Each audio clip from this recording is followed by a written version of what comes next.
So we are actually live. Oh, great. Yeah. Hello to all your audience.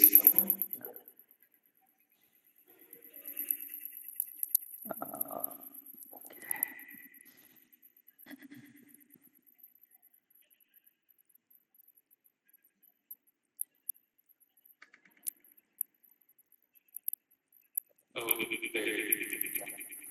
Hello.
Uh,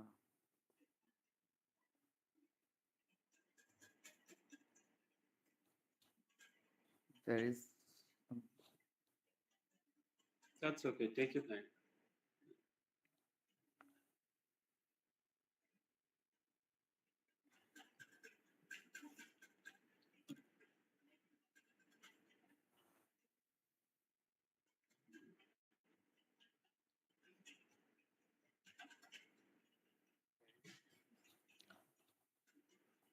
That's okay. Take your time.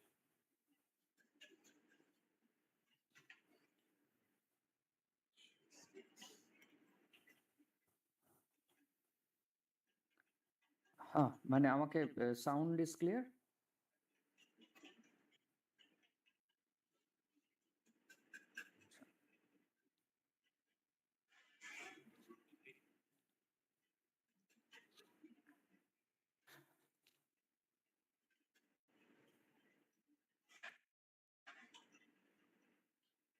Can you hear me? 1, 2, 3. Yeah. So we are going ahead. Done? Yeah.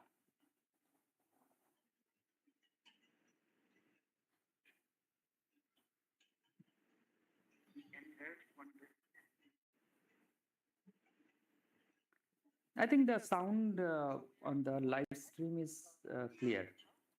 Okay. Okay. I think I can't hear Atendria properly, although I'm not sure. No, but yeah, he is. It's in the background. Yeah, he's in the background. Would be doing this. Okay, but our voices are audible. Yeah, I think so. Okay. Okay. Properly. Yeah, he's yeah, he's in the background. Yeah, so I think we are going ahead. Okay, we are starting then. Then, Okay. Okay. We huh? can do that. Yeah. Then give me a final signal, and I'll go ahead. Then we'll start the talk. Huh? Okay. So, well, very good evening to everyone. Uh, Everyone, those have joined us online. Uh, we actually are hosting a series of talks on the aftermath of the subclassification judgment from the Supreme Court, which came in August 1st, this month itself.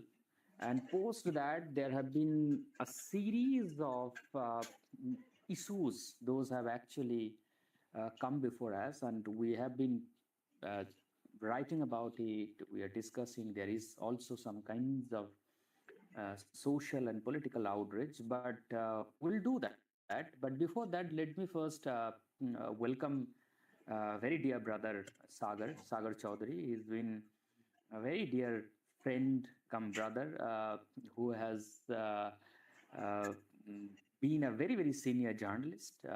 I'm sure that those of you have been following his writings on the whole range of social issues and anti-caste issues and so on. He has been a prolific journalist in that field. He has been recently in Singapore as a fellow there in US. He was a Chevening scholar last year, London, and actually, not US. yeah. So London. So and so on. I think those of you who have been following him and his writings right from, and he is one of the few who had written on the subclassification when probably the issue for the first time got raked up in a big way, and he wrote a long form article in Caravan, which is of course available. But before I just and we'll make this talk a kind of interactive talk where we'll go into some kinds of let's say formal or informal discussions and on the whole issue of subclassification, creamy layer, and issues arising out of it. But before I sort of start this discussion, uh, once again, I must thank Sagar Bhai for joining us and for accepting the invitation. That he probably is these days are extremely busy with his schedules, but thanks for saying yes. And I'm sure that our those of you who have joined us online, you know that on the 1st of August, the Supreme Court of India's seven judges constitution bench had delivered a judgment on the subclassification of the SC/ST reservation. Even though in the mandate of their hearing, or probably in the mandate of the scope of the entire case was not regarding creamy layer and in fact the scheduled tribes, but again they have gone into that kind of area and passed a referring comments, not as a operational part of the judgment, but there have been a series of discussions on the way this whole idea of subclassification came into existence, especially the idea of subclassifying the scheduled caste reservation, the Dalit reservation, which is uh, which is a reservation, not only a constitutional reservation, but it's a reservation which has been achieved through a sustainable struggle by none other than Baba Sahib Ambedkar himself. Right from Pune Pact onwards, there has been a constant struggle to get a socio-political safeguard through the reservation for the depressed classes, which is the constitutional name of that is scheduled caste. So the entire judgment of 565 pages are basically invoking so many ideas. Those are kinds of can be rather problematized in terms of or probably in the lens of the historical discrimination that that the scheduled castes and in fact scheduled tribes also face, right from the various forms of untouchability. So the entire judgment has kind of at great length uh, about the ideas of substantive equality within the scheduled castes and scheduled tribes. According to them, some of the scheduled caste communities have basically gone really ahead, and in that process, some have gone really backward. So this entire idea of economic backwardness and forwardness, which has been promoted through this judgment.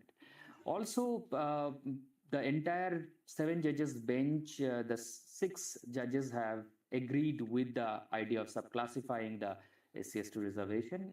A dissenting judgment was delivered by Justice Bela Trivedi, and the most important part of the judgment is that Justice Gawai, who is a Dalit himself from the Dalit community, Maharashtra, he has written a separate judgment, of course, a concurring judgment with Justice Chandrachud, the idea of creamy layer as a passing reference that can be thought of in the coming days. But what is very problematic is the way these entire discussions have been let's say invoked by the 7 judges or let's say a constitution bench, where they probably have kind of what I've been saying is trying to create a very reductive meaning of untouchability. Untouchability probably according to this judgment can be measured probably. So I really wonder that how a Dalit community whose reservation is on the basis of social backwardness and social stigma like untouchability can be measured on the basis of their economic forwardness, so or economic upliftment. So there has not been any guarantee that somebody from the Dalit community who has gone ahead economically and who has really not wouldn't face any kinds of caste discrimination. So the conversation on this part of backwardness and forwardness have basically bypassed the idea of whether it's economically forward or whether it's economically less forward. Communities within SC/STs would not really in a guaranteed way face any discrimination or caste-based discrimination on untouchability or humiliation. So basically the experience of untouchability and caste-based hierarchy depends on the way upper castes behave with the Dalit communities. It's not intra. So there is no there is no caste discrimination of the sort that the Hindu fourfold Varna structure, where Brahmins are the top and other three, they perpetuate on the Dalits as a whole. In fact, this judgment came in the backdrop of, or probably, by reversing the E.V. Chinnaya judgment. This is a Davinder Singh judgment. So E.V. Chinnaya judgment was basically was a judgment which did not want to subclassify, which had and this is a very important judgment in terms of that bench has a representation from the tribal community. Justice Sema from the tribal community was on the bench. So he had written a separate note, which is of course a concurring note, And the E.V. Chinnaya, basically from Andhra Pradesh, erstwhile undivided Andhra Pradesh, he went to the court saying that subclassification, the idea of subclassifying by the Andhra Pradesh government, which was done by Chandrababu Naidu in Andhra Pradesh, it's not in line with the constitutional framework. So the idea of creamy layer or subclassification does not have a constitutional sanction per se. Of course, judges have been trying to uh, give a new meaning to the Article 16.4, Article 15.2, and so on. Even in fact, they have gone ahead to talk about whether Dalits are a homogeneous community or scheduled castes are homogeneous community or heterogeneous community, which probably is a settled issue in the through Article 341 and 342. Uh, the Constitution has said that once the lists of the scheduled castes are being put into a list by the Parliament and the President of India, they all become scheduled castes by that very nature. In fact, during the hearing at the Supreme Court through the live streaming, some of the respondents, senior uh, advocate Sanjay Hegde and Dr. K.S. Chauhan, they had gone ahead to say that this whole idea of whether Dalits are homogeneous or heterogeneous is a very, very settled issue through Article 341 and 342. If we subclassify the SC/STs, it would be basically balkanizing the SC/ST list, which is been approved by the parliament. So it can. So India is not only about the big states like Andhra Pradesh and Tamil Nadu. India also has states like Manipur, and the entire Manipur crisis has basically erupted uh, from a judgment of certain kind. So this whole question of intra-caste discrimination, which has been put forth even through this judgment of the seven judges constitution bench, suffers from a kind of ignorance of the way untouchability is faced with you know the the large number of millions of Dalits and Adivasis. So recently, in fact, for the first time in the history of independent India, railway board chairman has a Dalit officer has become the railway board chairman. And Times of India has reported that after 119 years, a Dalit officer became the railway board chairman. So I don't know. This is how do you measure this kind of subtle discrimination where 119 years, probably much before independence, uh, probably right from the existence of the Indian Railways being our largest public sector, they have never given representation to the SC/STs at the top, which is the rail board chairman, who is the highest authority in terms of uh, governing the the massive railway sector. So that said, this entire economic backwardness and economic forwardness gets defeated with the idea of uh, the kind of selective representation that is there. And if you look at the way reservation has been implemented in the last 7 decades, look at the IITs, central universities, IIMs, everywhere, there has been not only a blatant discrimination at the level of students, but the professors from the SC/ST communities are facing. And in fact, there is a newfound mechanism to stop their entry in the higher education sector through NFS. In fact, if the subclassification judgment is implemented nationally or by every state, it would also create a huge number of vacant seats because we are living in a roster era. The roster divisions are manufactured in a way where SC/STs wouldn't get. So the bigger problem is that so many political parties, especially both the national political parties, the BJP and Congress, both Congress president has talked about it, but not so clearly. Rahul Gandhi, being the leader of opposition, has not yet taken any stance on this. Narendra Modi government during the days of hearing had gone ahead and supported the subclassification through the Solicitor General of India and the Attorney General of India. And this is very peculiar that now they are meeting with the Dalit parliamentarians and coming out with the ideas that we are going to protect Baba Sahib's constitution and so on. So this is uh, this again, the whole judgment also kind of is dividing a homogeneous Dalit groups, which would be in a way fragmenting the Dalit solidarity. Probably this judgment would be also contributing to the intra Dalit untouchability or intra Dalit caste based discriminations, which is also going to be a very, very problematic thing to deal with. Some of the states, those have gone ahead with the subclassification, have do not even have the data that the subclassification has really benefited the so-called economically backward Dalit communities. Right from Bihar, because my brother Sagar Chaudhary would know the case of Bihar. Even in the case of Tamil Nadu, I will hold a separate discussion on Tamil Nadu.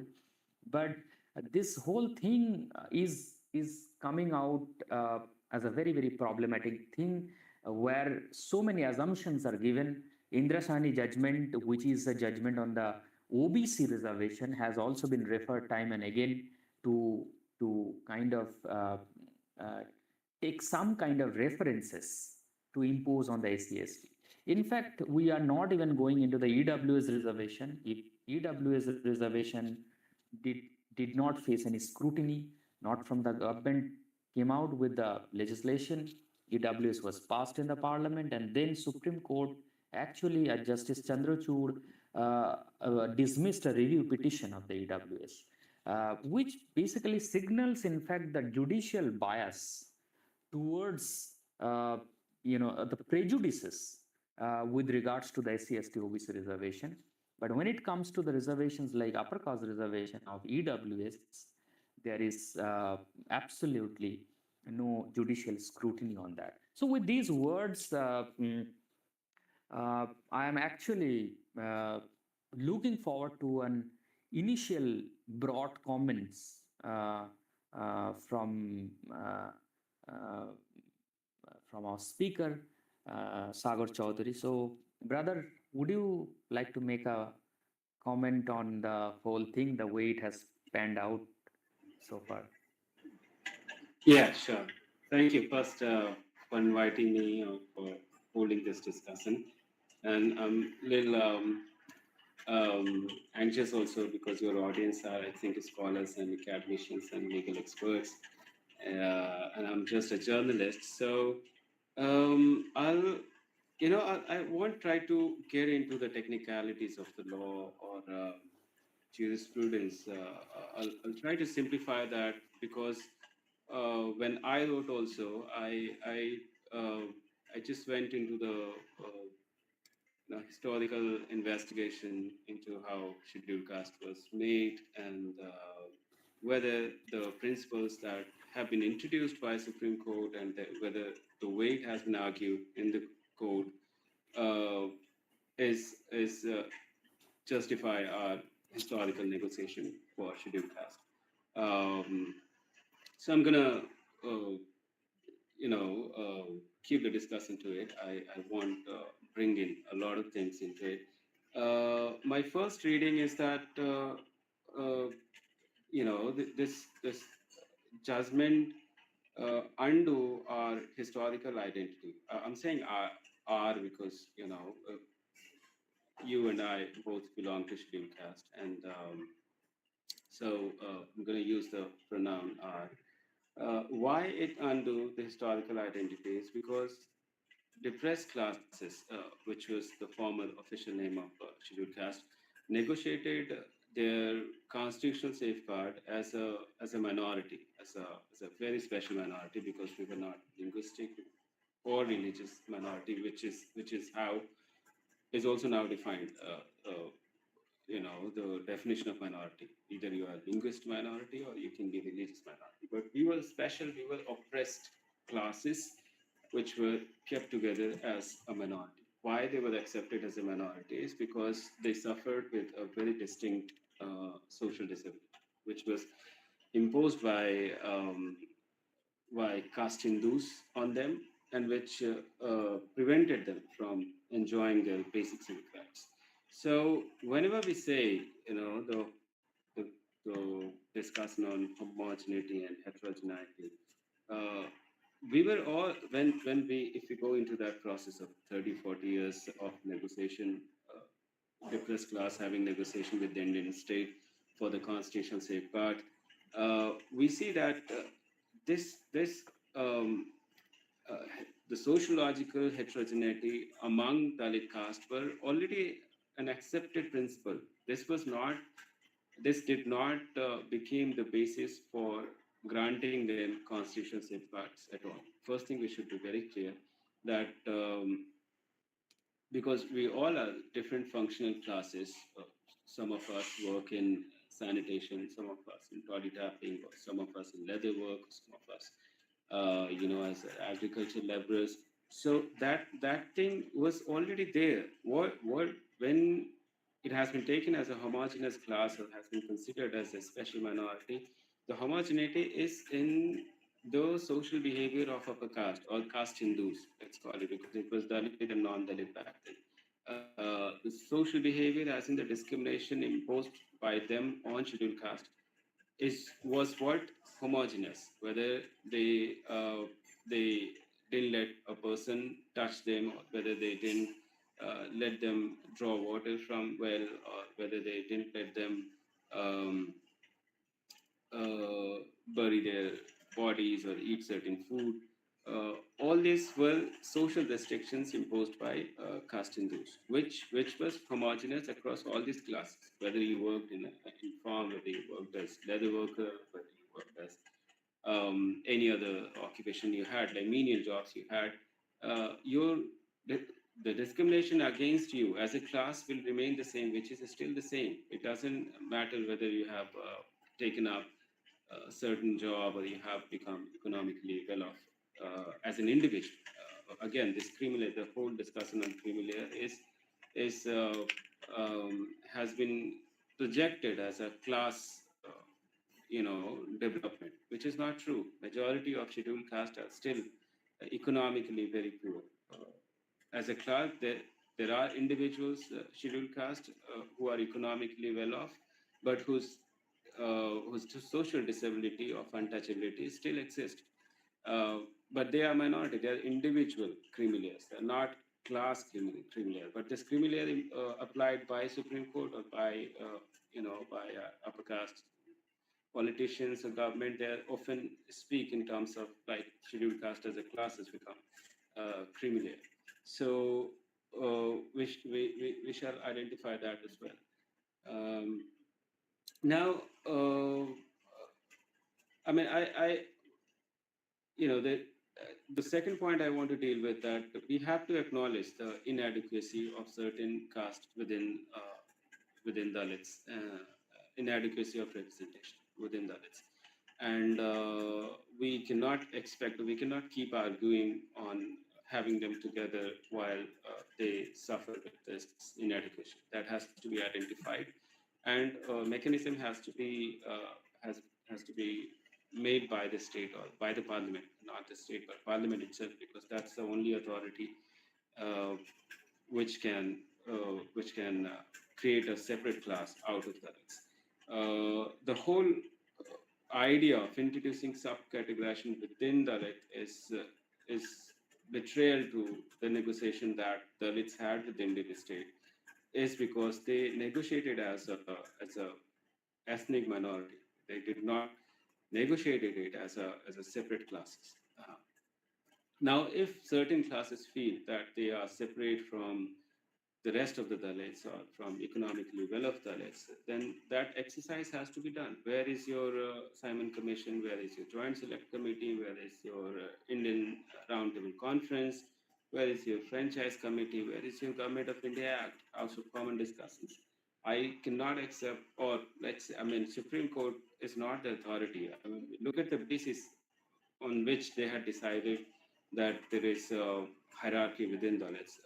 So the basis is just 4 or 5 works from some individual scholars.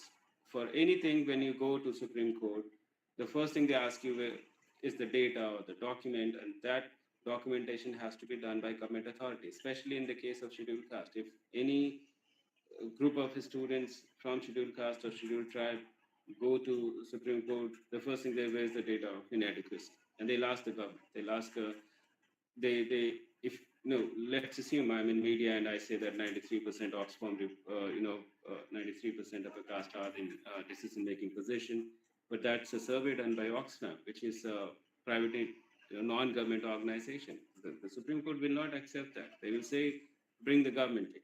Let the government do the exercise, and that exercise will take another 20, 30 years. But look at this, in this case, they accepted the entire theory of hierarchy within Dalit on a national basis based on 4 or 5 individual works, which has been named in the footnote. Whether those works worth considering for heterogeneity or not is, I don't want to go into individuals, scholarship, but uh, this must be done by Parliament. This is not the stature of the Supreme Court to accept those. I mean, EPW article. Tomorrow, if my article become a basis for a judgment to classify 15% population, upper caste population, how would you feel about that? Yeah. Um, so yeah, that I feel like this entire legislative work has been bypassed, which should have been done, because it has to be there has to be a jury, judicial or the academic or judicial justification for whatever exercise you do. So inadequacy, in my consideration, inadequacy can be fixed by maybe creating a class like scheduled caste, weaker section of scheduled caste, but that they should be given the safeguards or the affirmative action benefits of affirmative action from the share uh, who enjoy actual monopoly, right? We don't even know whose monopoly it is. All the states which went to Supreme Court in this case were only showing one individual Dalit caste uh, representation in jobs and education in relation with the other Dalit caste. They did not present data of all, let's say in Bihar there are 215 castes. If you want to check monopoly, why don't we have a consolidated data of all the castes?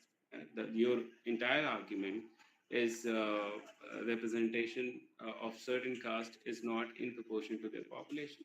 But this was the same argument they never accepted when scheduled caste went to ask for increase in their share of reservation. Uh, we remember from Mandal case, 9-member judgment in 9-judge bench In judgment, fact, the which recent Bihar post caste I'll come to census. that. Yeah, I'll come to that just to show the monopoly. But right now, I'm saying that look at the way Supreme Court behaves when all the state arguments are arguing like look Jamar, look. I mean, they actually naming certain castes that they have the 90% share, 40% share. Punjab government was arguing, which is ruled by Aam Aadmi Party, and their lawyer was saying that Sikh and Muslims are 45%, but their share of job and education are totally proportionate to their population.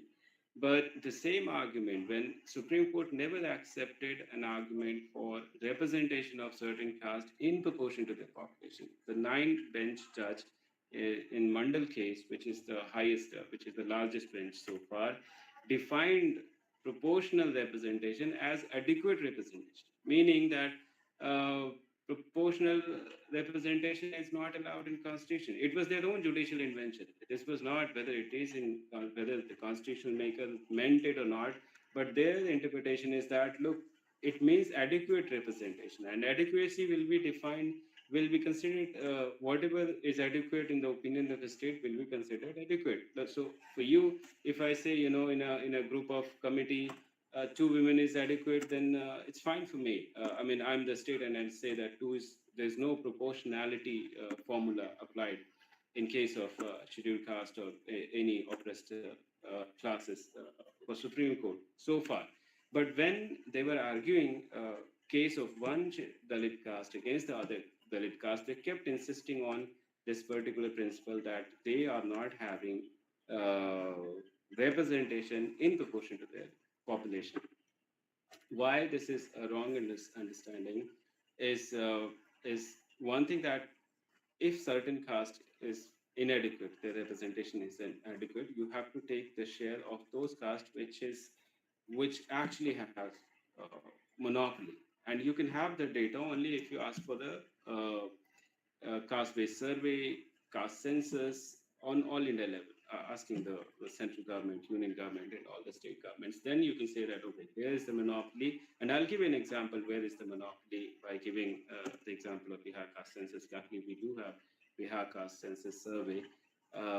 So that can be done, and representation of an oppressed class cannot be understood on the same on the same level as representation of upper caste.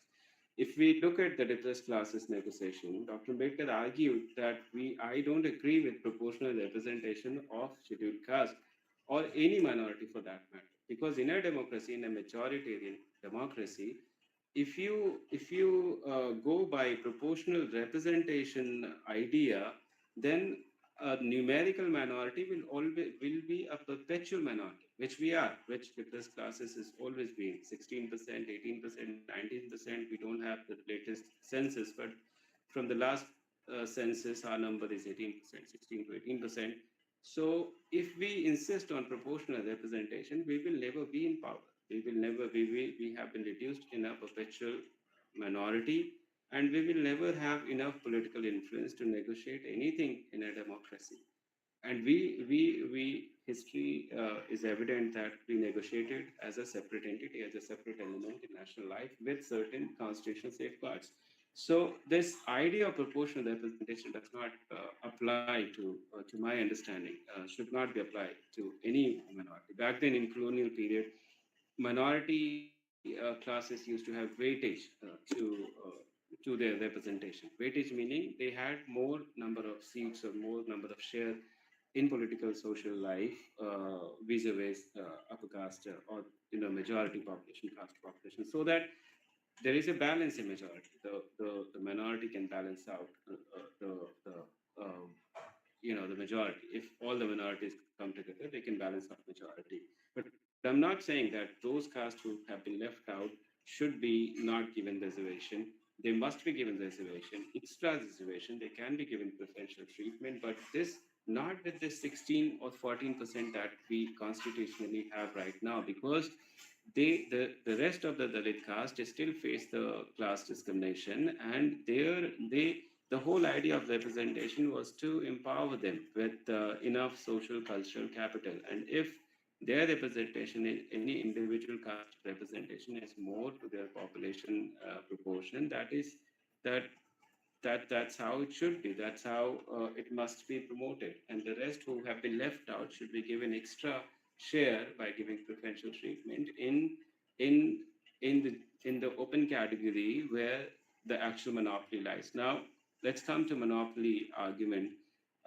So right now in our country, Bihar is the only state where we have caste-based survey of all caste, all individual caste. Bihar has 215 castes, and Bihar government counted the farmers, the poor households, rich households, uh, families with access to technology, housing, everything. So we now know, at least in Bihar, we know which caste has access to education, job, government, private job, housing, technology. And based on that, we can say that, okay, here is this is the caste which has the largest number. If we are going by this Supreme Court argument that some people are not having representation in proportion to their population, then Why carve out share of those people who are already oppressed, whose discrimination has not gone? Carve out share of those people who has monopoly. And if we look at Bihar caste census, I tell you some few data. So Bihar's definition of poor household is those family which whose earning is less than 6,000 a month. Now, among upper caste, okay, let me give a percentage of these different constitutional categories as well as upper caste. So, upper caste in Bihar consists of Brahmin, Bhumiyar, Kayast, uh, uh, uh, Sayyid, Pathan, and Sheikh also. So they consist of 15% of Bihar's population. Scheduled caste is 19%. EBC, extremely backward classes, is 36%, and OBC is 27%. This is their population share in Bihar state life. Now, the poor household. Let's come to the poor household. Those whose family earn less than whose earning is less than 6,000 rupees a month. Among scheduled caste, the 40% families are within this category. I mean, 40% families are poor. And what's the percentage of upper caste people? Upper caste poor households. Poor household within upper caste is only 20 to 25%. Yes, only 1/4 of their population is poor, whereas 40% scheduled caste population in Bihar comes under poor household category. Now, who are the rich households? The rich household, the upper caste population is 15%, but rich household, if you look at the total rich households in Bihar, 39% something, which comes around 40%, are upper caste households. Uh, are families which earn more than 50,000 rupees a month, whereas what's the percentage of scheduled caste is 5.8.2% only, and their share of population is 16%. So only 8% scheduled caste, or only 8% households are rich households are belong to scheduled caste, whereas 40% rich households belong to upper caste. Um, Now, government job, one third, the whole government job in all the post group A, B, C, of all the government job, one third job, 30% is occupied by upper caste people, whereas scheduled caste and scheduled tribe do not have their mandated, their share, which is 16%. Now, in Bihar, scheduled caste is 19%. But let's say the central government percent is 16%. Their percentage in government job is below 16%, and scheduled caste is much less than their population. They're like 2%, 3%. They're having 5%, I think, in government jobs in Bihar, not even 7%, which is the population all India. In Bihar, they are 1.2% something. Now come to private job. I mean, I hope the audience is following, but it's very important because in Supreme Court, a lot of data was cited. Even we see many non-Dalit opinion writers have given a lot of data to show that this Dalit caste is having more share from that Dalit caste. But why are we not speaking Brahmin, Bhumiyar, caste, Sheikh, Shayyad, Pathan share when they are barely 15%. But if you look at their economic, political share, or the job share, education share, they are exceeding like more than 40%. And if one Dalit caste, which is having, let's call, Pasi is 1% in Bihar, within that 16%. In the total population, they'll be like 0.003%. Yeah. But they have 1% population, their representation within scheduled caste is 3%. Now somebody will say they are 300% more, the 200%. So how does it matter if 0.003% population get a share which faces discrimination, get a share of 0.02%, vis-a-vis a population which is 3.5%? I'm talking about population of Brahmins in Bihar. And I think this comparison is fair because we are, the Brahmin is on the top of the social order and Dalit is on the lowest of that social order. So if you look at Brahmin, population share is 3.8% or 5% something, but the share in government jobs or private jobs is double or triple of their population, right? So those figures have not been mentioned, is not being talked about when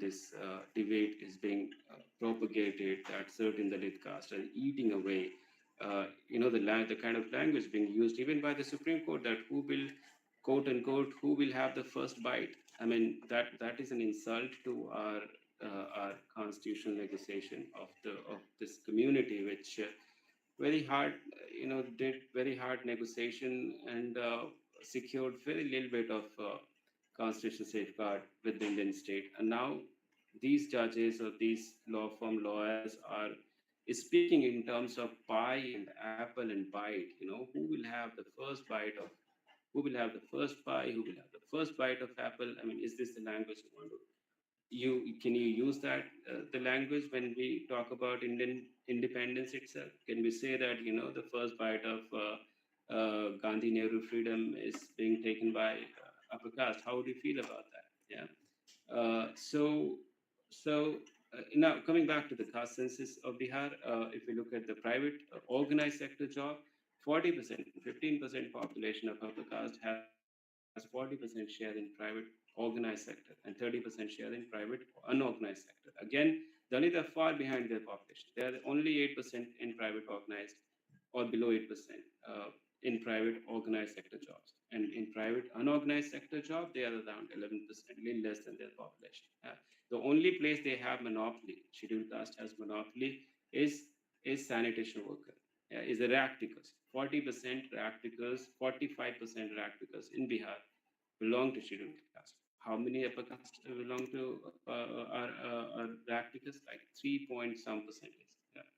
And how many of them are homeless? How many of them are having pakka houses? 50% uh, population of upper caste within the whole upper caste, within them, 50% of them having pakka houses. How many scheduled caste having pakka houses? Like less than 10% having pakka houses, or I guess one fourth population of scheduled caste is having pakka houses, whereas they're shared or to people who lives in Chopra huts, that 23%. So here we can clearly see, we have data, and it's a survey done by the government itself, the state government. We can know that which are the castes which are having monopoly. Now, if you have so much sympathy for our people, for certain classes within scheduled caste, then you created an upper caste weaker section. You can't even say a backward, you call it economically weaker section. But economically, it's only for upper caste. So why can't we create economically weaker? I don't know. Some Dalit scholars may disagree with this idea, but I think, but this must be done through parliament. I'm not in support of any judgment, any principle being introduced by Supreme Court, but because in the last 70, 80 years, they have always snatched away Dalits or scheduled caste. I can speak at least for scheduled caste. If you go into every judgment, they have only weakened constitutional safeguards. And the state is our only hope, parliament is our only hope. And if a class has to be made based on the inadequacy, then it can be made by saying the economically weaker section scheduled caste. Like we created EWS upper caste, EWS scheduled caste from 50% from the open category. Why that is justified? Because the 16% or 19% of scheduled caste as a class still face discrimination by accumulating wealth or some economic wellness. Their discrimination is not gone. And if you say their discrimination is gone, then let's have the national caste-based survey, the 341, the constitutional article that gives us our identity also allows to remove our caste from that list. So if the state is so convinced that some of us have really come out from our disabilities, then let's have that data. Let's, like I said, that where is our Simon Commission, where is our franchise committee, where is Indian Roundtable Conference? Because it was a negotiation. It was Dalit's constitutional safeguard didn't come through the idea of backwardness, which has been again imposed by this judgment, that backwardness somehow became the definition from backwardness scheduled caste came, which is the other way around. Scheduled caste backwardness was created to give affirmative action or the benefit of affirmative action to scheduled caste. But this umbrella was widened because there were other classes also which were claiming constitutional benefits. So Baba Sahib said, okay, let's call it backward classes so that the people from all religion, backward socially and educational backward people can be brought in under this umbrella.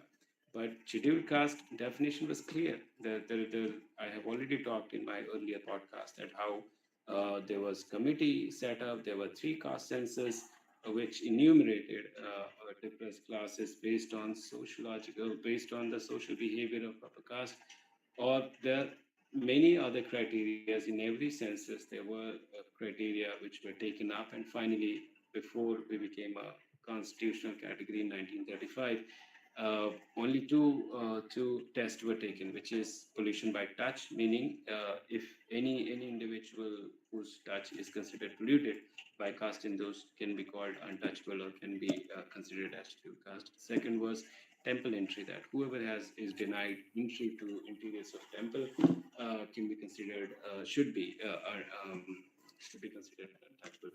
In fact, Dr. Ambedkar, who was negotiating on behalf of depressed classes, he put the objection that we don't agree with these two strict tests to identify.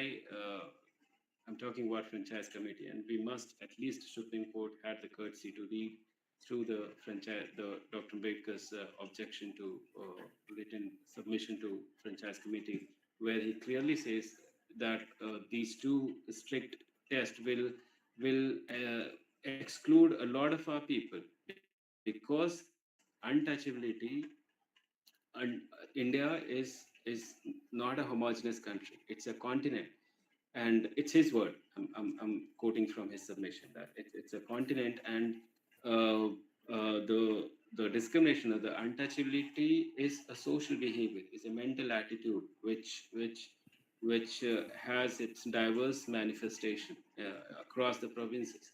Let's say the most common feature of untouchability: you are not allowed to draw water from well. You're not allowed.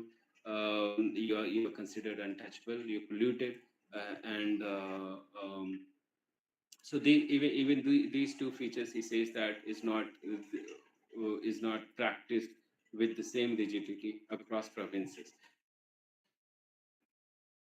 But the principle underlying to all the social behavior is the same, which is he uses four words: contempt, aversion, mental defilement. So in all the social behavior, whether you are not being allowed to draw water, whether you're not being allowed to being touched, or being intermarry, the idea is same, that you're polluted, you are untouchable.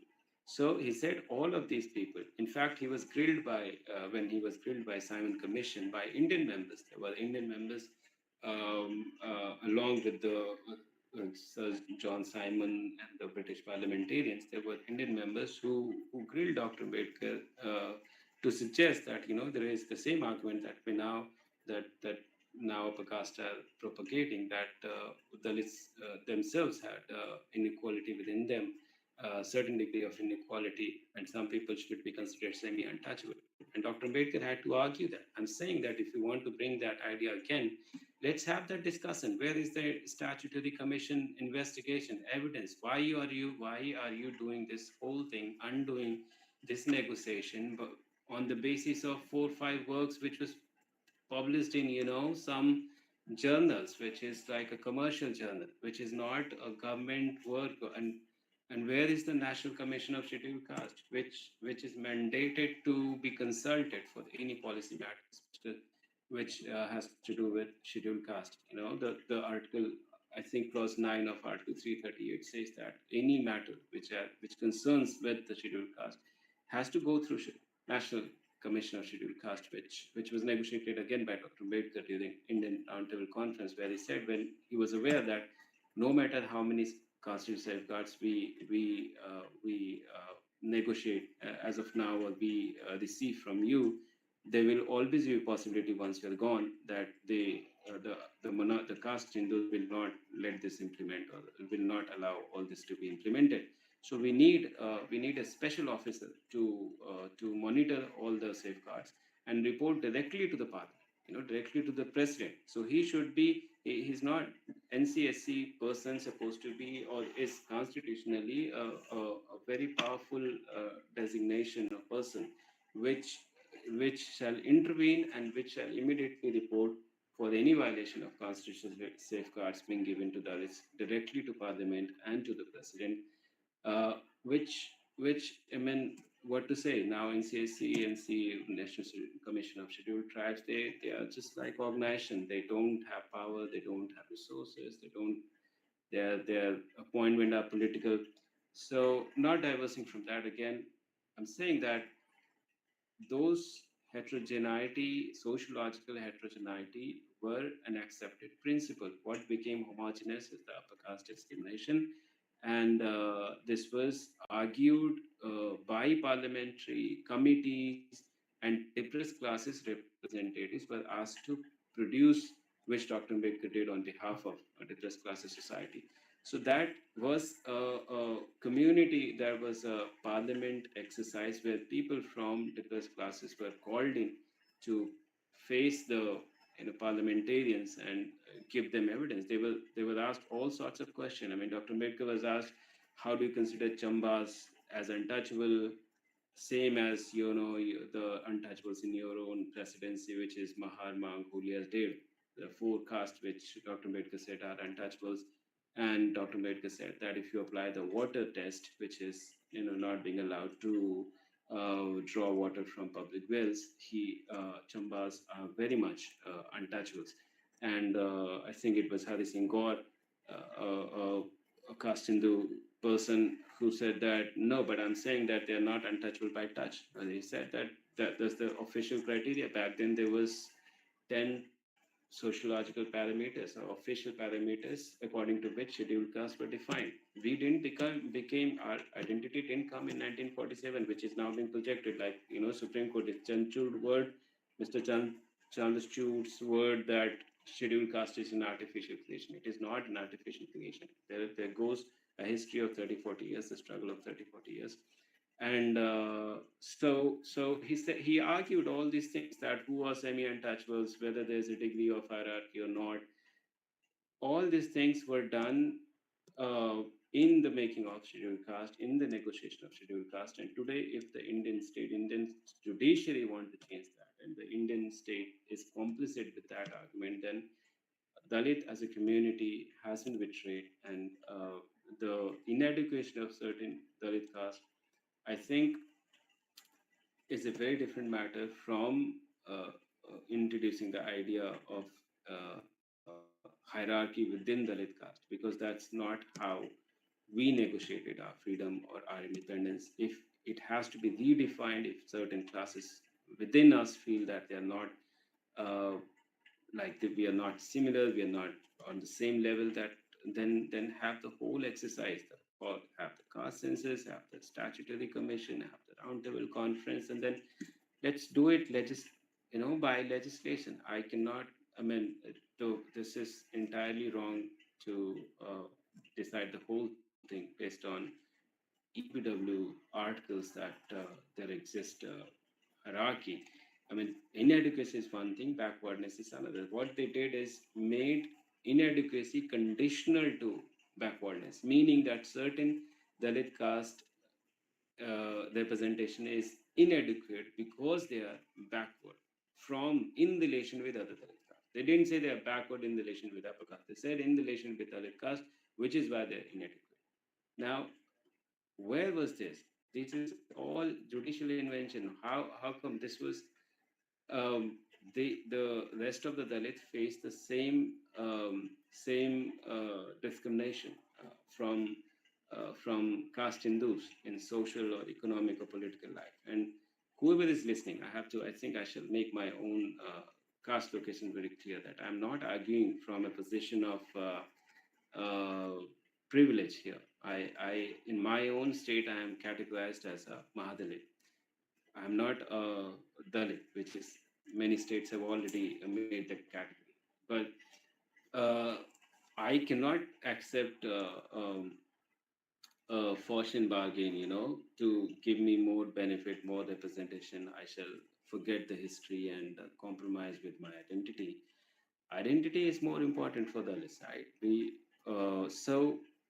If a class has to be created, if inadequacy of certain Dalit castes has to be fulfilled, it must be done, but it must be done through legislation, through parliament, and one way to do it is to create economically weaker section of scheduled caste, and until this discrimination or untouchability is not gone, and if they think that it has gone, then let's have the same caste census to determine whether untouchability exists or not.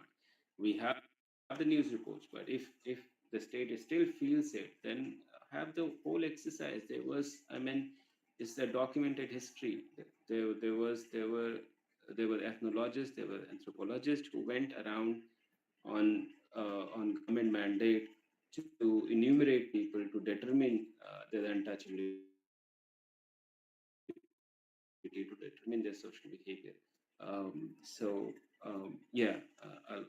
stop here. If you ask any question, maybe I can bring in more perspective. Yeah. So I was just checking uh, uh, a report by the NCAER, where which is which in a report in 2014. I don't know. In fact, this whole judgment has considered the articles and the reports that satisfies their imagination of the this whole SC/ST reservation, scheduled caste reservation, and the surveys, the articles that basically contains this idea of inter se Backwardness. backwardness and so on. Yeah, that is not even considered taken into consideration. NCAER, which is a very, very prominent, again, I would say, authoritative uh, uh, research, probably oldest and largest independent economic policy research institute, they in their work, I can see that they said that just 5% of, in fact, Indian marriages are intercaste. So that means caste is an intercaste issue. The entire caste as a form of humiliation, as a form of something which perpetuates different kinds of discrimination is all imposed now on the Dalits. Those are actually not part of any caste. They are outcast. Yeah. So they are saying that just 5% of Indian marriages are intercaste. NCAER. In fact, they say that 30% of rural and 20% of the urban households said they practiced untouchability. Right. So this is a massive survey which was conducted by India Human Development Survey IHDS, NCAER, and University of Maryland, which has basically covered 42,000 households representatives by class and social groups, and then they have found out this there is a horrific practice of untouchability Right. among dominant castes and Brahmins Right. towards Dalits. So I think Right. the constitutional mandate was to Right. annihilate caste, which has basically constitutionally abolished untouchability. I think that goal has been completely subsided by the state and especially the judiciary. Judiciary is most concerned today about this little reservation that the SC/STs and the scheduled castes especially are enjoying, while ignoring very conveniently the rampant caste-based discrimination across is faced with the Dalits, the scheduled castes. So I really am baffled by this idea of who would get first bite and so on. In fact, Article 46 is never implemented, which talks about taking care of the weaker sections like scheduled castes and scheduled tribes. Thereby, so many states have made SC/ST subplans, and that is even across the states. SC/ST subplans are not implemented. Right. Even in my state, SC/ST subplan is a dream. I mean, how do you then talk about on what basis you are going into a arena where there is only a dark tunnel and you are trying to enter there without any light? Right. No, totally. I agree with you. I mean, there's no dearth of evidence of discrimination not stopping. I mean, we have National Crime Record Bureau itself, which records like under atrocity, prevention of atrocities against scheduled caste and scheduled tribes, which runs into like 40,000 to 50,000 years a year. So, which itself is an evidence that discrimination, atrocity cases is not stopped. Um, like you already said, we recently had this parliament par- parliamentary report, 30 member, 33 member parliamentary report, I guess, on welfare of scheduled castes and scheduled tribes and their representation in across 33 central ministries, and we find that their already mandated representation is uh, below that, which is comes into whether group A, B, C job is below their mandated 16% and 7.5%. In across all jobs, I'm saying Group A, it's total monopoly of upper caste, and within Group A, if you look at the top bureaucracy, the policy making post, like joint secretary, additional secretary, secretary, almost 90% people are from upper caste, where reservation is not implemented. The share of scheduled caste and scheduled tribes are much less, like it goes in single digit. And the parliamentary, and it includes political leaders from all parties. They themselves, it's their finding. It's a recent finding, 23-24 report. I'm talking about welfare of scheduled caste and scheduled tribes, which was submitted to Lok Sabha, I think, last year or some 7-8 months back. It's in public domain. Um, so we have all this documented that the scheduled caste as a class itself has not been able to achieve that minimum representation of 16% in central government. So far, we have only parliament report. We don't have the state government report. We know the backlog also, and it runs into 20,000 to, so that the class itself has not had their enough share, the mandated constitutional share. Now this new idea has been introduced that, oh, certain caste within yourself is actually responsible for not giving you job. It's not us. It's not. Don't look at the rest of the 50%. Many Dalit intellectuals are also kind of convinced that we don't have to deal with the open category share, but we must ask from 16% itself. But the fact is that the economically well of scheduled caste or their discrimination has not stopped. They still face discrimination. They still have had their representation on the basis of the same cutoff that they fight on.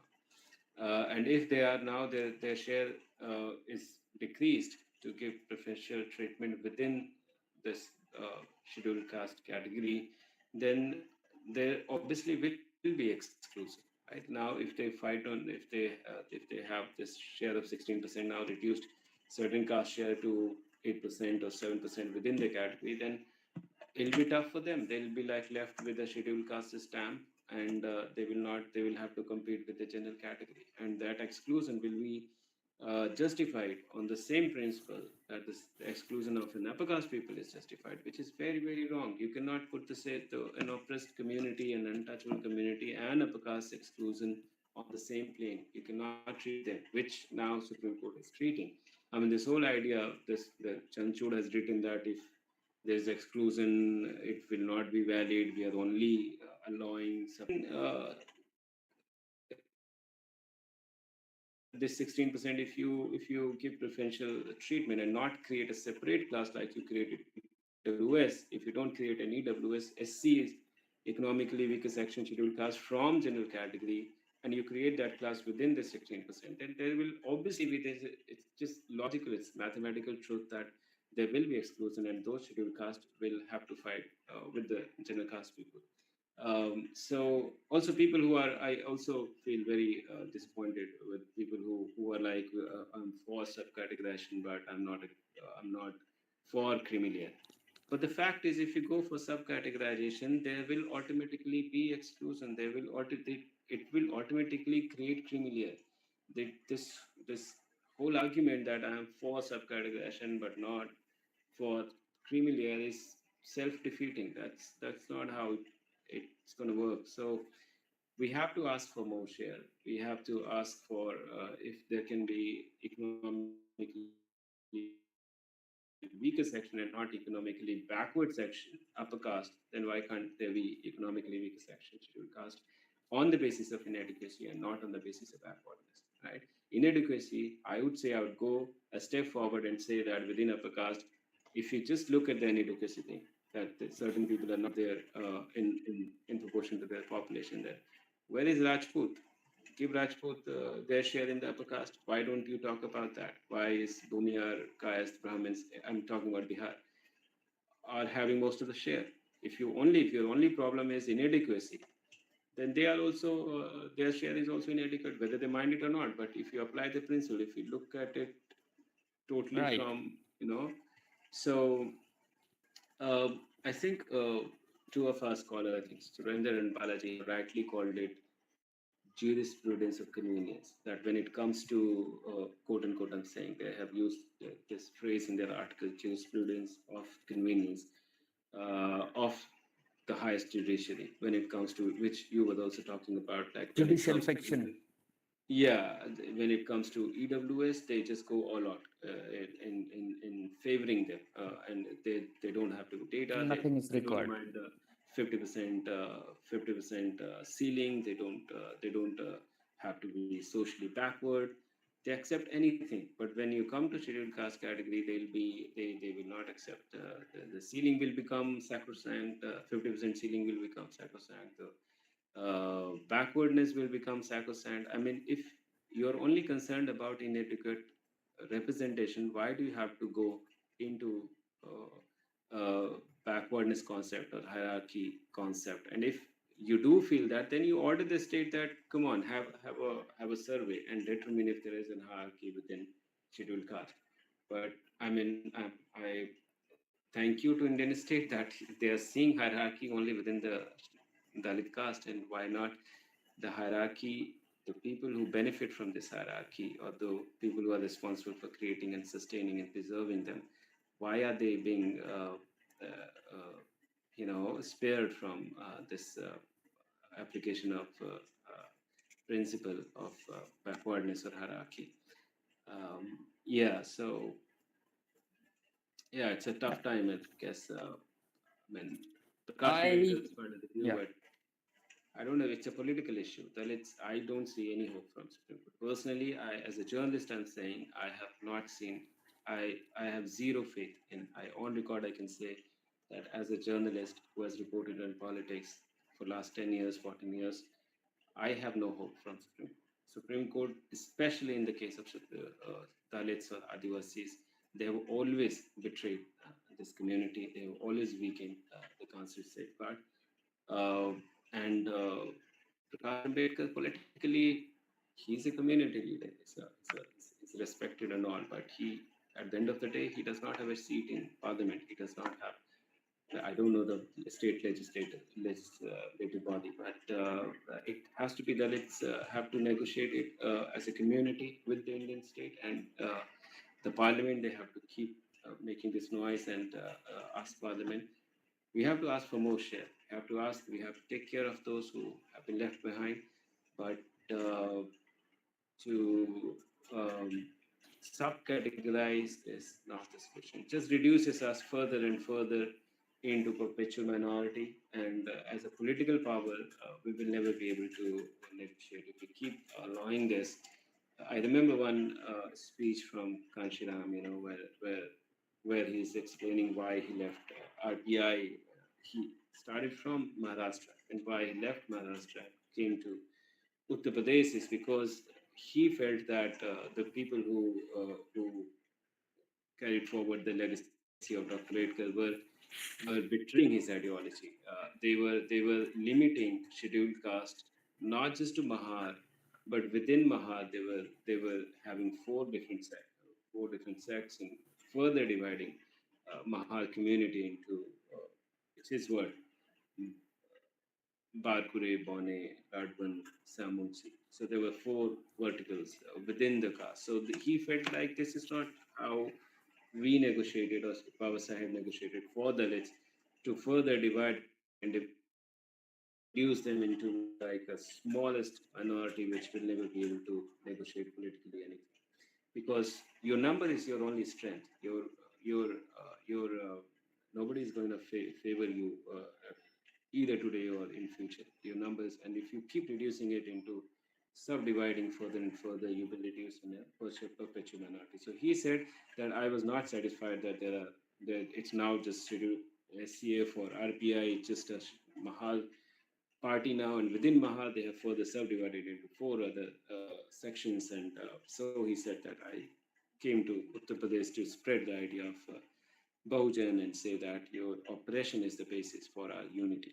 So you are all oppressed by upper caste people, and there can be a degree of difference, but oppression is our only basis for uh, coming together, or for our unity, and that's how it should be. So rather than expanding this umbrella, which again before scheduled caste is a very in my personal study, I felt like scheduled caste is already a very narrowed down community. Dr. Ambedkar has written an entire essay from millions to fraction.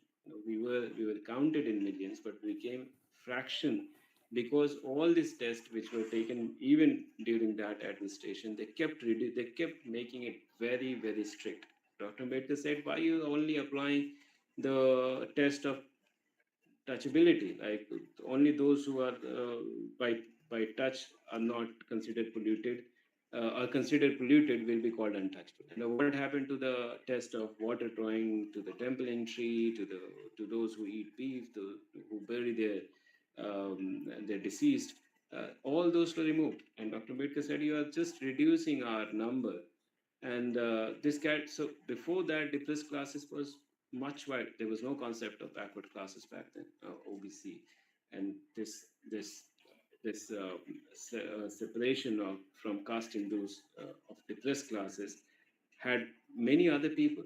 We had, I think, in first time when it was being discussed in the MP Legislative Assembly, depressed classes also meant criminalized tribe, also meant Arjals within Muslims, the, the, the communities which do the same job that Hindu Dalit caste do. So they were also in consideration. But because of the political uniformity, I'll say that's the word used by franchise committee, uh, this was narrowed down. The test, the parameters were further narrowed down, and a number reduced to a very small minority, which we are right now 16 to 19%. That varies. Now, if this attempt, Supreme Court just went ahead with this based on some published works and some state government's argument on data and interstate data. There's no data of like why if you are presenting the data of people's representation, why not show data of every community? Why are you saying that only this community within Dalits is eating away? Where went to Bunias? Where is the Brahmins? Where is the caste? Where is the Sayyid Sheikh Pathan's share? They are having like their tiny population, 3%, 1% to 3%, and their share in social, economic, political life is like 40, 30, 20%. Why not you look at that? So I think it's logically defying, it's historically betraying, and Dalit must maybe force Parliament to um, find a solution to this. Yeah. Yeah. In fact, what is very interesting is that uh, there is a very less and less reference of Dr. Ambedkar on the very Yeah, question. exactly, exactly. Uh, I already argued in my earlier podcast also that look, if yeah, when they were just before scheduled caste debate, the Supreme Court was hearing Aligarh Muslim University case, and mm, they went up to 1911 and before even early 19th century or late 19th century and early 20th century. They went up to that to determine whether the university setup was a community university or the state university, from both sides, from state side, from government side, or from the community side. But here is a case, they were not even willing to the year when scheduled caste was formed. Scheduled caste is not did not come into existence from 1947. We yeah, got documented as an official identity in 1911 in the caste census, or the which was the census of the country or the subcontinent. Back then, it was not called caste census. It was the general census was an ethnological study, and which first time because classes was counted is 1911. We became a constitutional identity in 1935. And if you go back to the definition, Chanchul right now, I mean, in this recent case was arguing like, there's no definition for scheduled caste, which is true because the Article 341 says that whoever president considers as a scheduled caste will be constituted caste. But there's a history to that. That article is a transformation of the article of the 1935 Government of India Act 1935, which says yes, that, which is clear who's depressed classes, who scheduled caste, which says that in the opinion of the His Majesty government, who who they consider as depressed classes. And for depressed classes, there is a whole documented parliamentary report. Statutory commission is there, which goes into they write a separate chapter just government committee report I quote on. There is a very it's a very yeah, defined community. Yeah. So right, yeah, so you rightly said that the person who negotiated on behalf of Dalits, his finding, his submission to different committees were not even read out or were not even considered. Baba Sahib's, Dr. Ambedkar's either submission or his argument, nothing was considered. They didn't even go to Government of India. They just kept saying that 341 doesn't say this, so you know what, this is an artificial creation. Just they put together this lump of, and for the sake of constitutional benefit, they created Article 16. So they separated the two things. Dalits, when they negotiated for their social, educational, economic protection, which is under different article, Article 46, Article 338, 330, 14, 15, 16. But this Supreme Court, this judgment separates 341, which is our identity, which is from the constitutional guarantee, which is Article 16, which is two are interlinked. The scheduled caste was identified, was put into a category for giving them constitutional safeguards, which flows from Article 16, 14 to 16. Now, Supreme Court is saying, all these states which argued is that Article 16 is separate, sir, and 341 is separate. So we are not disturbing 341. We are only putting our discussion in Article 16. I mean, what kind of logic is being accepted in this by the Supreme Court? Because they were in hurry to weaken to just do any harm to scheduled caste. And they're saying, this is our discussion, how we give reservation, whether, so we are not touching 341. I mean, the whole idea. So you will be a scheduled caste constitutionally, but if tomorrow your state government decide that we don't want to give them reservation because they did not vote us. Right now, I'm telling you the Bihar situation. There were two castes which were kept away from Mahadalit category, which are Aswan and Chamar, Dusad and Chamar. Now, when Nitish Kumar had coalition with Chirag Paswan or Ramvilas Paswan, they got together as NDA. He brought everyone. Now, as of today, everyone is Mahadalit in Bihar. There is no Dalit at all. yeah, So, true. so I mean, where is the idea of inadequacy or the principle of backwardness? Is this how? So usually you become from backward to forward. right? And now here in Bihar situation, somebody was considered as forward community within Dalit, and he was kept out from the Mahadalit category. Then he Now is he has been taken in. taken back. Yeah. So Yeah. from forward to Paswan became from forward to backward in the opinion of state, and Chamad also became from forward to backward in the opinion of state. So this is how it will work if this wholesale freedom is given to all the states. States. That how you want to distribute whoever you want to remove it. I'm saying you keep reservation, but based on data and everything, but create a separate class, create from the monopoly, from where the monopoly lies. By doing this, you are actually removing all the other scheduled caste, which is we don't have anywhere the mandated, even the mandate is 16%.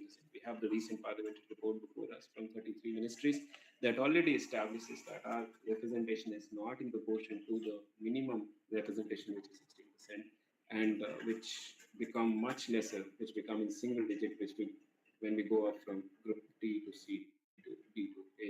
Our only monopoly is in group C job, where in the sanitation worker job, that also, not in the laboring or the artisan class.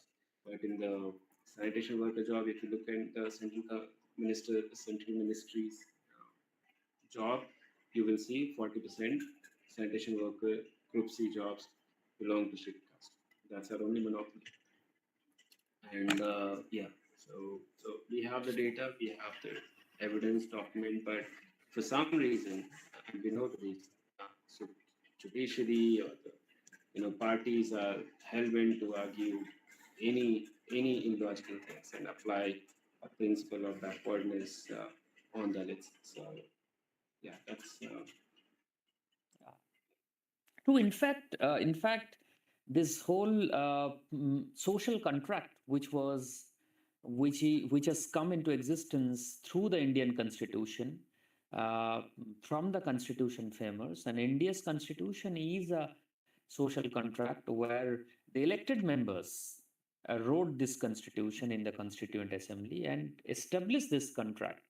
And this is built on a consensus across the uh, religions, castes, and so on. So, uh, just giving a new meaning to this settled matter of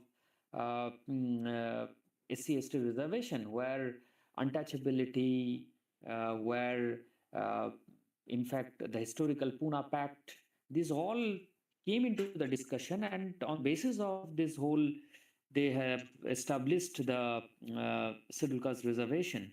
I mean, how they are just trying to make a dent to the social contract, where the scheduled caste reservation is a very very important thing. And in fact, then the entire judgment is so blatant. Even during the hearing, I was watching the live streaming, that they are kind of very very enthusiastic. In fact, I saw Chandrachur was very enthusiastic to say that how Dalits, there is no scheduled caste.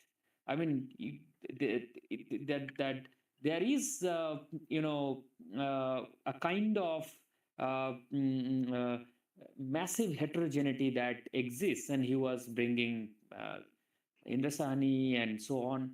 And but they have never bothered to even put forth or to check Dr. Ambedkar's writings on untouchability. Dr. Ambedkar very clearly said that untouchability is not a legal term. Untouchability, there is no exact legal definition of untouchability, whereby it could be possible to define who is an untouchable and who is not. And these guys have gone ahead to define, to create, to call interstate stuff within the untouchable caste. Those are the scheduled castes, and that is why it's very very problematic. I've been Dr. Ambedkar himself, father, said that untouchability is a social concept, which has become embodied in a custom, and as custom varies, so does untouchability. And consequently, there is always some difficulty in the way of ascertaining the population of the untouchables with mathematical exactitude. In fact, there has been a series opposition that has been raised by the high caste Hindus to the enumeration of caste in the census report. So that means it is not really a matter within the Dalits. It is actually, and it has always been a matter of the intercastes. That how the upper caste Hindus or the Hindu Savarna castes, right from Brahmins and Kais and others, and then how they are actually perpetuating various forms of castes, or in other words, in academic so many academic writings, they call it doing caste. They have been doing caste, is what is said. So it's basically very baffling that they have actually departed from this very idea Dr. Ambedkar prophetically said, that caste is not a physical object like a wall of bricks. I mean, the way this Chanchud and others were discussing, as if they can see that how caste is operating. But the caste can only, how caste operates can only be probably lived, can only be felt by the lived experiences that the Dalits across the board face. Probably one of the interesting thing I found is that 119 years it took for a Dalit officer to become the railway board chairman. That means in this whole 119 years, you have only committed casteism and denied that post to a Dalit officer. So this is another very subtle uh, form of casteism that has been committed with the Dalit IAS, IPS officers. And because you would know, brother, that on so many occasions, Dalit IAS, IPS officers have come into the discussion that once somebody, a Dalit IAS officers or IPS officer's son, will not face that kind of discrimination that Yeah, probably yeah. somebody who Mr. is not Gavai a was. Yeah. Mr. Gavai. So Yeah. I don't understand that argument when the IAS and IPS officers from the Dalit community, they are given stereotypical postings, and we don't have a foreign secretary from the and most of these important portfolios like home, defense secretary, home secretary, finance secretary, education secretary, urban planning secretary, rural, and so on. These are all being, as in academic parlance, we call it a get kept by upper caste. So without democratizing the caste monopoly that you have been rightly calling it out, how can you just get into a community which is facing various forms of caste based discriminations? And this is quite a fiction that has been conveniently created uh, to pass a judgment on the Dalit community. Yeah, I yeah. think, No, I yeah, agree with you. Yeah. I yeah, see that's also my main problem with the judgment. So they have tried to understand scheduled caste from the lens of backwardness, which was introduced only to, in my reading of history, only to expand the benefits of constitutional safeguards, which essentially meant for scheduled caste to other communities as well, which were supposed to be formed in future, or whichever came in the opinion of the state as backward, social or education backward. So the Supreme Court made errors to understand scheduled caste identity from the lens of backward, and also they negated the whole constitutional definition of scheduled caste, the whole legislative process, the community negotiation. You rightly said it was a social contract, it was a political negotiation. I would go further ahead is what it was actually a political negotiation of Dalits with the Indian state to have the basic minimum safeguards before we can agree to be a part of free India or independent India under caste Hindus, which is in the majority of population here. So that's the big problem. I mean, I wouldn't mind creation of a separate class for economically weaker section of scheduled caste from the share where the monopoly actually exists. If they insist on within Dalits, then that defies the constitutional identity.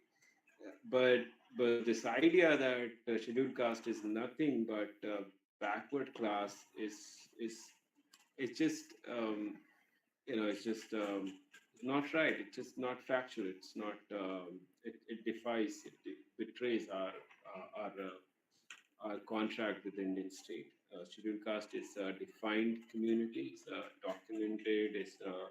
It's actually people which exist. And untouchability cannot be legally defined. Was not legally defined, but it was very much. There were parameters taken by ethnologists back then. The census commissioners used to be ethnologists as well as anthropologists. They were not just and also back then it was not just they were counting people. They were studying communities in class, and they were classifying them on the basis of these sociological parameters. So Dr. Ambedkar, I mean, I'm quoted Dr. Ambedkar, his submission to the franchise committee, where he himself said that untouchability is in the social behavior of caste Hindus, and social behavior can be different in under different circumstances in different provinces. It doesn't have to be uniform. It can't be uniform because the rituals which is practiced by caste Hindus in North India may not be the same ritual in the South India, but the underlying principle behind and against this particular class, repressed classes, is that caste Hindus consider them polluted. That is the underlying principle. The underlying principle is their mental defilement, a virgin quote unquote contempt against, despise of caste Hindus against the list, which is homogeneous. Whether you work in as an agricultural laborer, whether you work as a sanitation worker, they will consider you polluted, untouchable, because you were born in that caste location and not because you were doing certain jobs. So uh, this was already negotiated, discussed, and brought in to before the government back then. So it's of course a betrayal to the social contract, and yeah, the whole understanding of scheduled caste from the lens of backwardness is again betrayal to the constitutional debate that happened and the community. So, I mean, and all these IPS, IS officers, we keep reading in newspapers. We don't have to go into Right. explaining things. That has not stopped. And this IS IPS thing is a class thing. Is an individual thing. It's not a class thing, right? If it was a class thing, why don't your ministry tell give us a data where we can say that okay, As, Js, junior secretary, sorry, joint secretary, additional secretary, and secretary, our people are much more than our population, right? They are not. They are Yeah. like in tiny digital 4%, 3% kind of representation they have.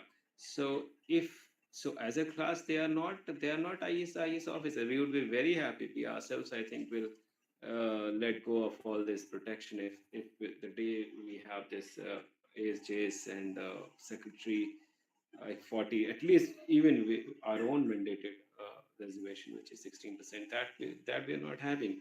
So this IS IPS thing is only like somebody I don't remember, I think Rahul something and I was saying it's a defense mechanism of upper caste uh, to hide their privileges that they keep harping on this ISIPs. If we are ISIPs as a class, why does it's your own data from 2023-24 that does not say we are ISIPs in majority. Our only monopoly that we have is in sanitation work or in rag picking. Yeah. So if you call that as a creamy layer, I don't know how do I argue with you. You can't have a logical argument with people who calls you a monopolist when your only monopoly is rag picking and sanitation. Yeah. It's not our Interesting. data, it's your data. Bring out the Yeah. data. You keep arguing on data, data, data. The Supreme Court, every time, every small court will say, bring data. Data of backwardness, data of inadequacy, data of In not fact, the caste affecting census the data of legislation. Bihar is not considered. Yeah, I mean, none of the states are presented their state commissions scheduled caste, which is supposed to be the licensing authority between state and judiciary. Right? They were throughout. They were absent. There is no in many states there is no state commissioner for scheduled caste at all. Out of 32 states, only half the states have scheduled caste commission, and national same with National Commission for Scheduled Caste. They were absent. So none of them presented the caste census. None of them presented share of all the caste. The only thing that they had that these Dalit caste within Dalit caste we have data, and we know that who are having. Obviously, some of the caste will have. If you just present this 16% people's data, some people will have large number that should be celebrated, because the idea of proportional representation does not work for minority, does not work for the oppressed community. We can have political influence only if our presentation is if representation is given weightage, which was the system in colonial time. Now this proportional system can work for the OBC. They are majority Hindus. They can very much argue for that. I think Kanshiram, because he had to stitch a coalition, he brought in this idea of jiski jitni bhagidari, utni sankhya. But for scheduled caste, it cannot work. How will it work if we continuously remain? Right now, not even 16% we are getting. And suppose they can say that, okay, 16% you are happy. But being happy is not. You need to have the political influence to keep things right. How we don't want to be a perpetual minority in this country. This is not how in colonial period worked. A democracy cannot work if you keep a minority a perpetual minority. I'm using minority for scheduled caste, by the way.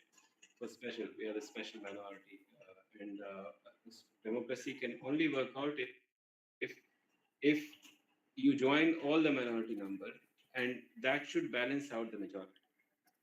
That's how a political negotiation, a political democratic state shall really work. But right now, what we're seeing is we're being told that you are taking much more than your population. Yeah. So, yeah. Yeah, so I think I would conclude by saying that there is uh, the whole judgment does not talk about the upper caste ownership, upper caste monopoly Monopoly. that we have Yeah. been talking. That's what I'm In trying the to. Yeah. yeah, So, this whole talk has been probably reinforcing that entire missed category, which is entire upper caste category, being numerically very small numbers. They have a monopoly over the education sector high posts like vice chancellors, registrars, deans, pro vice chancellors, and in fact IIT directors, IIT deans, IIM directors, Indian Institute of Science, Central University vice chancellors, everywhere. state university, everywhere. I know. Uh, the secretarial post everywhere. So I think you while you are talking about SC STs are backward, there is a World Inequality Lab report which says India's billionaires' wealth is being captured by India's upper caste. So that Yeah, it settles could the be. whole debate. Yeah, it's only reasonable. Just a small point I'll make that it's asking for a more share from a place or from share of those people who actually has monopoly is only the logical argument, because back when depressed classes started negotiating for their share, for their separation from caste Hindus and for their separate share in political life, argument of depressed classes, they didn't ask for the share from Muslims or from Christians or from landlords or from universities. These were special interests. These were separate entity already made from 1909 to 1919. And after that, when depressed classes came in the scene, they didn't say that we want from their share. Why? Because they were minority. They negotiated their Yes. share from the share which had the actual monopoly. And back then, luckily, they all had the every community's share of representation, so they could see that who enjoys the monopoly. So depressed classes asked for their share from the open category, from the caste Hindus share, because they had the monopoly, and that was the only valid argument. How can you ask for somebody's share who's already a minority, right? Yeah. So depressed classes never said, give us from Christians, give us from Muslims, give us from. He asked from Muslims only where Muslims were majority, whether it was Punjab or Bengal. When they were the majority population, Dr. Ambedkar argued that these are the places where they shall not enjoy weightage to their representation. But that's an altogether. So the idea that majority population, the monopolist cannot claim uh, protection from this argument of separation or from separate representation for certain classes. Only those classes will have to forego their share, those who have monopoly. People who are already minority, and if they have more than their population, uh, then that's justified because democracy has to work. The democracy only means that their minority become a little bit of bigger so that they can negotiate or keep check on the majority community or the privileged community. So yeah.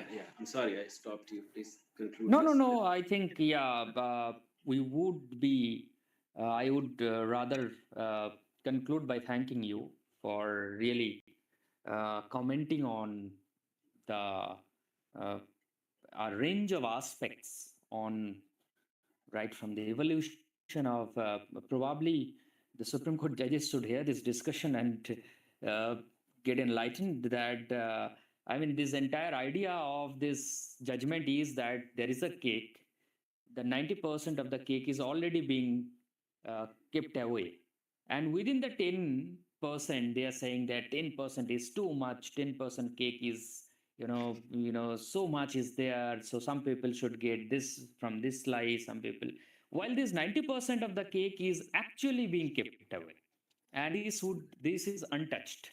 This is a Right. monopolized cake. There is a Right. general category, now there is a EWS category.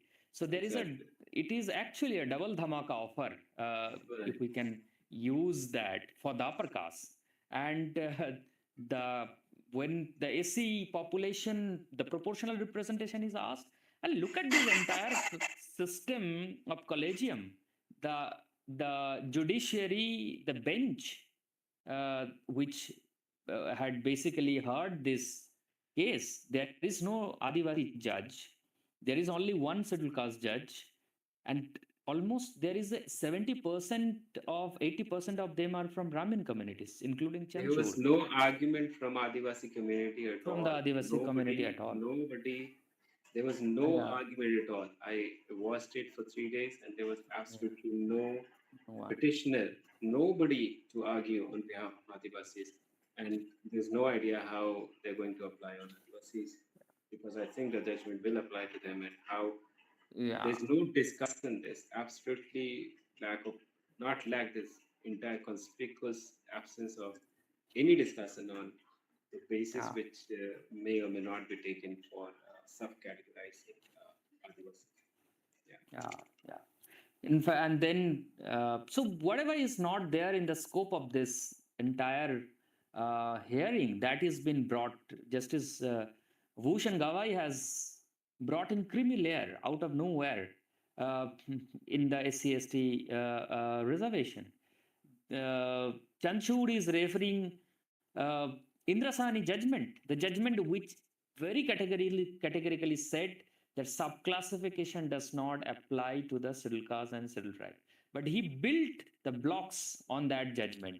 So, Right. in fact, I would end with this, that some are thinking that the subclassification should not be opposed, creamy layer should be opposed. But I tell you, if you read the full judgment, it is a subclassification that is laying the building blocks or laying the very foundation for the creamy layer. And it is very clear the entire idea of subclassification has been also borrowed uh, from a subcategorization of the OBCs. So they can bring anything from anywhere is what is reflecting in the judgment. So it's quite a quite an interesting situation. But again, I hope that we have kind of, it's almost close to 9, and Yeah, we have sure. discussed, kind of touched upon and problematized various areas. And I thank once again my brother Sagar Chaudhary doing this with us.